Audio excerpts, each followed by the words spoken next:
الحمد لله وكفى وسلام على عباده الذين اصطفى أما بعد فأعوذ بالله من الشيطان الرجيم بسم الله الرحمن الرحيم ما تشتهي أنفسكم ولكم فيها ما تدعون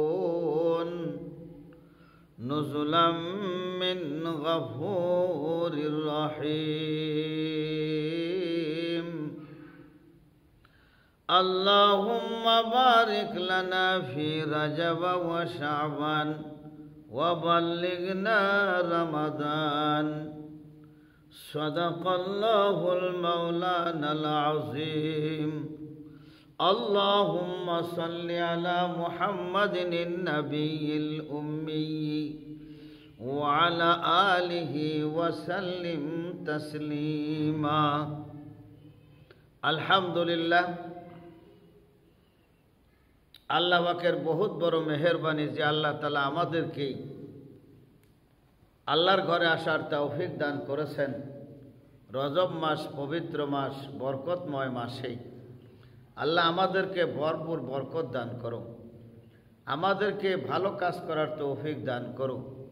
ভালো কাজ করলে আল্লাহ তাআলা জান্নাত দিবেন, খারাপ কাজ করলে আল্লাহ তাআলা জাহান্নাম দিবেন। আলেম হোক গায়রে আলেম হোক, আল্লাহ হলেন ইনসাফ ভিত্তিক আল্লাহ।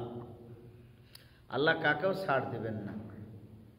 শীত আলেমেরও লাগে, গায়রে আলেমেরও লাগে। মশা আলেমকেও কামড়ায়, গায়রে আলেমকেও কামড়ায়। খুদা আলেমেরও লাগে, গায়রে আলেমকেও লাগে। গায়রে আলেমও বিবাহ করে, আলেমও বিবাহ করে। কিছু জিনিস আছে আল্লাহর কাছে বরাবর। কাজেই আল্লাহ ইনসাফ ভিত্তিক আল্লাহ, বিধায় আল্লাহর হুকুম অমান্য যেই করবে সেই শাস্তি ভোগ তাকে করতেই হবে। সাহাবায়ে কেরাম হুজুর সাল্লাল্লাহু আলাইহি সাল্লামকে জিজ্ঞাসা করছেন, হুজুর বেহেশতের মধ্যে আমরা কি পাবো? বলে, বেহেশতের মধ্যে তুমি যা চাবা তুমি তাই পাবা, তোমার মনে যা আসবে সেটি আল্লাহ তাআলা ব্যবস্থা করে দিবেন। বলে, আমার ঘোড়া দৌড়াইতে মনে চাবে, বলে ঘোড়া সেখানে ব্যবস্থা হবে। এক সাহাবী বলেন, আমার গাছে ওঠার অভ্যাস, বলে গাছে উঠবা।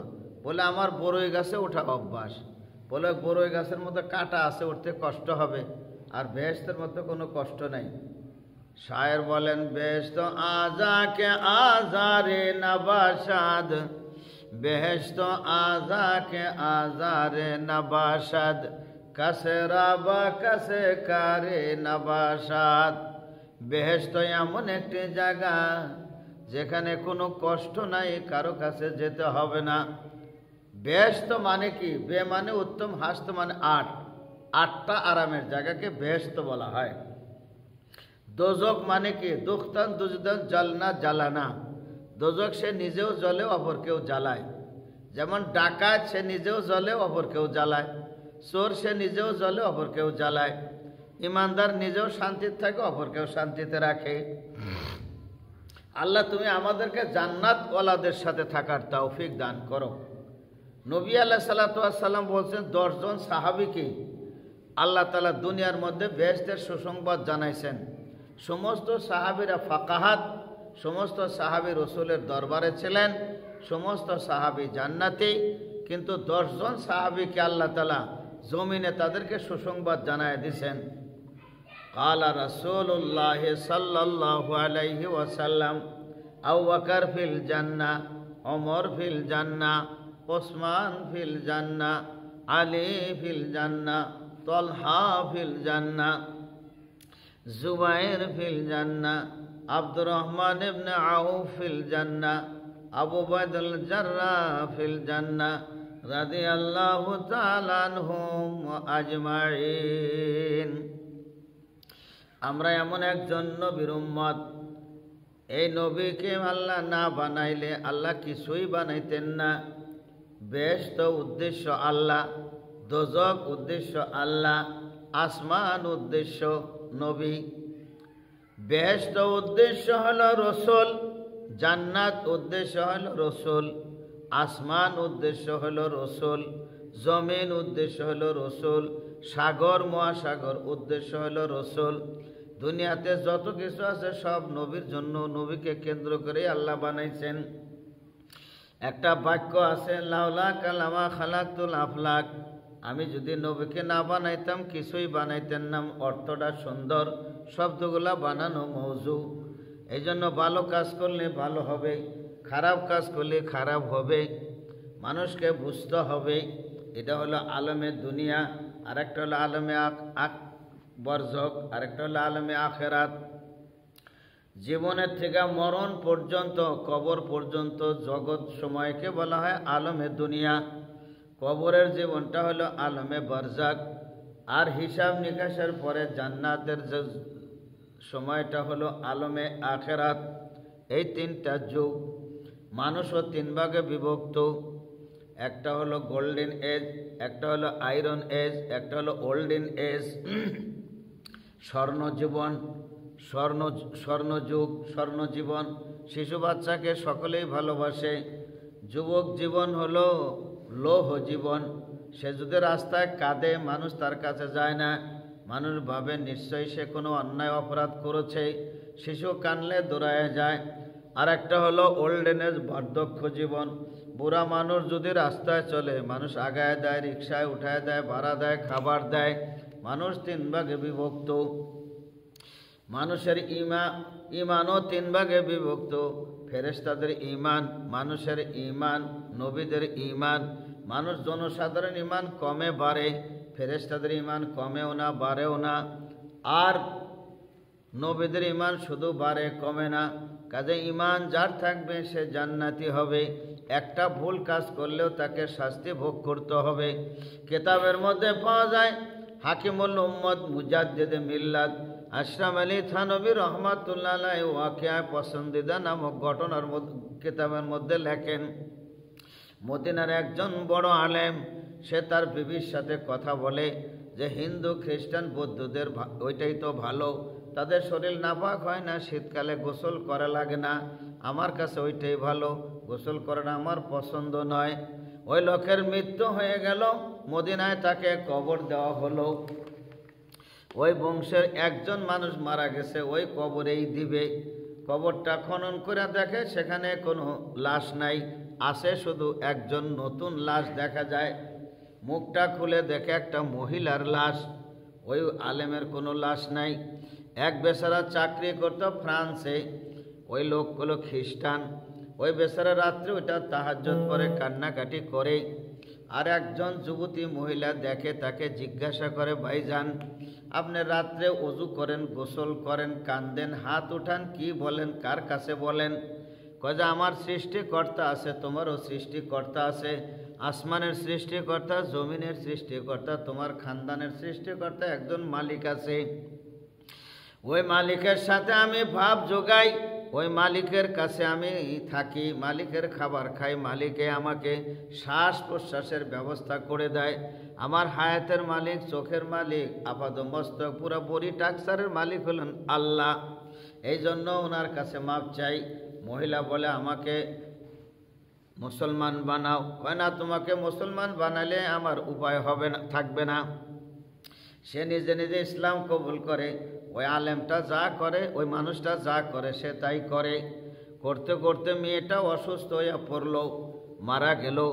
চাকরিজীবী লোকটা বলল, এই লোকটা মহিলাকে যেন এই ইহুদিদের খ্রিস্টানদের কবরে তাদের কায়দায় দফন না করে, যদি করে চলে যাব। ওই বছরে তার হজ ফরজ হয়ে গেল, হজে চলে আসলো। মদিনা এসে দেখে মানুষের ভিড়।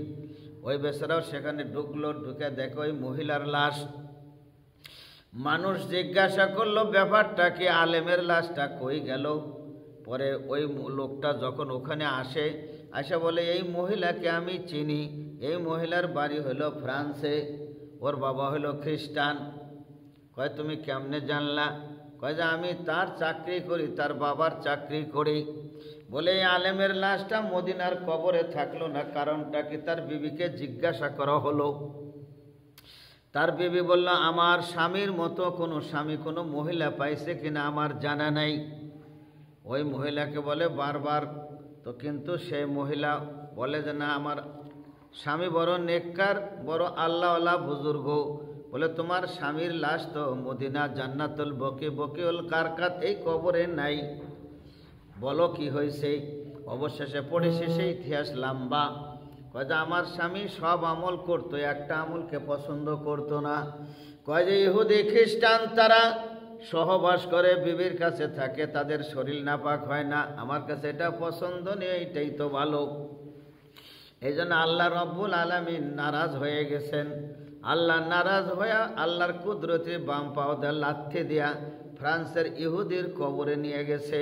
আর ওই মহিলাকে তুলার বিছনা দিয়া অসংখ্য ফেরেশতার মাধ্যমে আল্লাহর কুদরতের নিজামের মাধ্যমে কোলে করে মুহাম্মাদুর রাসূলুল্লাহর পাশে জান্নাতুল বকিউল কারকাতে ওই মহিলার বিছানা বানায় দিছে, শোয়ার ব্যবস্থা করে দিছে। ওই বেচারা ফ্রান্সে গিয়া সেরা মালিককে ডাক দিয়া বলে, ভাই তোমার মেয়ের লাশ তো এখানে নাই। কয় যে যদি থাকে তাহলে তোমার কিন্তু কঠিন শাস্তি হবে। কয় ঠিক আছে। কবর খুলে দেখে ওই আলেমের লাশ, মেয়ের লাশ নাই। বোঝা গেল অন্যায় অন্যায় অন্যায় করলে কাকেও ছাড় দেওয়া হবে না। অত বড় একজন মানুষ ভুল করার কারণে আল্লাহ নারাজ হয়ে গেছে। ও মহিলা আমল করার কারণে আল্লাহকে দেখে না, মানছে। নবীরে দেখে নাই, শুনছে, মানছে। মানার কারণে আল্লাহ খুশি হইয়া কাফেরের কবর থেকে, খ্রিস্টানের কবর থেকে আল্লাহর কুদরত দিয়ে মদিনার কবরে শোয়া দিছে। এর উপরে নারাজ হয়ে আল্লাহ রব্বুল আলামিন তাকে লাথি দিয়া ইহুদিদের কবরে পৌঁছায় দিছে। ভাইয়েরা আমার, বন্ধুরা আমার, আলেম হও গায়রে আলেম হও, আল্লাহর এদারার মধ্যে থাকতে হবে, আল্লাহর এরিয়ার মধ্যেই থাকতে হবে। আল্লাহর এরিয়ার বাহিরে চলে গেলে কাকেও ছাড় দেওয়া হবে না। তাই বলছেন, মা তাশতাহি আনফুসুকুম ওয়া লাকুম ফিহা মা তাদউন নুজুলাম মিন গফুরির রহিম। বেহেশতের মধ্যে যা চাইবা পাইবা। পূর্ব শর্ত, প্রি কন্ডিশন, তোমাকে জীবদ্দশায় ভালো কাজ করতে হবে। আর দুনিয়া ও মাজরাতুল আখিরা, দুনিয়া হলো আখিরাতের ফসল, আখিরাতের জমিন, আখিরাতের কাজ। আখিরাতে ভালো জায়গায় ঢুকতে হলে নবীর কায়দায় ঢুকতে হবে। এমন সুন্দর নবী কোনোদিন পাবা না। সমস্ত নবীগণের আফজাল নবী, প্রথম মানুষ এবং প্রথম ইমানদার। আত্মার জগৎ সময়ের মধ্যে যখন আল্লাহ বলছেন আলাস্তু বিরব্বিকুম কালু বালা, সমস্ত নবীগণ, সমস্ত আত্মাগণ চুপচাপ ছিল। মুহাম্মদুর রাসূলুল্লাহ সাল্লাল্লাহু আলাইহি ওয়াসাল্লাম বলেন, আমি সর্বপ্রথম বললাম, আমি আপনাকে যতদিন দুনিয়া আপনি আমার রাখবেন 100 100%, 100 ভাগের 100 ভাগ আমি আপনাকে মেনে চলবো। বোঝা গেল প্রথম ইমানদার মুহাম্মদুর রাসূলুল্লাহ। সেই নবীর উম্মত অনুযায়ী আমাদেরকে থাকতে হবে। নবী এত সুন্দর। কবি বলেন, আসানু মিন কালাম তারাকাত আইনি ওয়া আসানু মিন কালাম তারিদিন নিসাউ খুলিকতা মুবাররাম মিন কুল্লি আইবিন আন্নাকা কাদ খুলিকতা কামা তাশাউ। তোমার মতো এত সুন্দর মানুষ আমি কোনোদিন দেখি নাই। তোমার মতো এত সুন্দর মানুষ কোনো মহিলা প্রসব করতে পারে নাই। তোমাকে যেভাবে সুন্দর করে বানালে দোষ মুক্ত হয়, ত্রুটি মুক্ত হয়, ওইভাবেই রব্বুল আলামিন তোমাকে বানাইছেন। ইয়া খায়রা মান দুফিনাত বিল কায় আযমাহু ফাতাবা মিন তিবিহিন্নাল কাওয়াল আকামু নফসিল ফিদাউ লিকবরিন আনতা সাকিনুহু ফিহিল আফাফু ওয়া ফিহিল জুদ ওয়াল কারম। বলেন মারহাবা। আল্লাহ রাব্বুল আলামিন নবীকে যেভাবে বানালেন, যেভাবে খুশি রাখতে চাইছেন ওইভাবে রয়েছেন। তারা হামিয়া নবী আল্লাহ, তারা হাম নাখের রহমাতুল লিল আলামিনী, যে মাহজুরা চেরা গাফিল নশিনী বেরু আওর সিরাজ বুরদে ইয়ামানি, যে রুয়ে তুস্ত সুবহ জিন্দেগানি আরদুন কদ রাক্কাত বিহা রুকুদান ওয়া ইউআযিমুহাল মালাইকাতুল কিরামু। পাকিজা তরাস আরশে বরে জান্নাতে ফিরদাউস आराम गाहे का के रसूल अरबी है गरीबुन जा मिन अर्दिन गरीबुन लाइसा लाहु रिफाकुन आव निदामु এমন সুন্দর নবী পাওয়া মুশকিল, পাওয়া যাবে না। লানা শামসুন ওয়ালিল আফাকে শামসুন, আমাদের সূর্য আকাশের সূর্য, ওয়া শামসে আফজালু মিন শামসিস সামাই, আয়েশা বলেন আমার সূর্য আকাশের সূর্যের চাইতে অত্যন্ত উত্তম সূর্য। ফাইন্না শামসা তাতলু বাদাল ফাজরি, ও মানুষ ও জাতি ও উম্মত, তোমাদের সূর্য আসে ফজরের পরে। ওয়া শামসে আফজালু মিন শামসিস সামাই, ফাইন্না শামসা তাতলু বাদাল ফাজরি ওয়া শামসে তাতলু বাদাল ইশাই, আমার নবী আমার সূর্য আসে এশার পরে।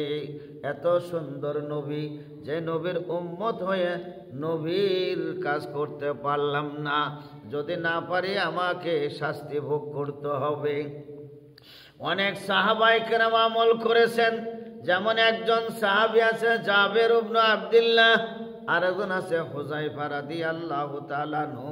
তাদের লাশ পাওয়া গেছিল 1300 বছর পরে দাজলা নদীর পাশে। তারা স্বপ্নে দেখালো বাদশাহ ফয়সালে গাজী, ইরাকের বাদশাকে, আমাদের কবরের মধ্যে পানি ঢুকতেছে, দয়া করে আমাদের কবর থেকে লাশকে উত্তোলন করে সালমান পাক 5 মাইল পিছনে দফন করা হোক। বাদশাহ ফয়সালে গাজী চলে গেলেন প্রাইম মিনিস্টারের কাছে।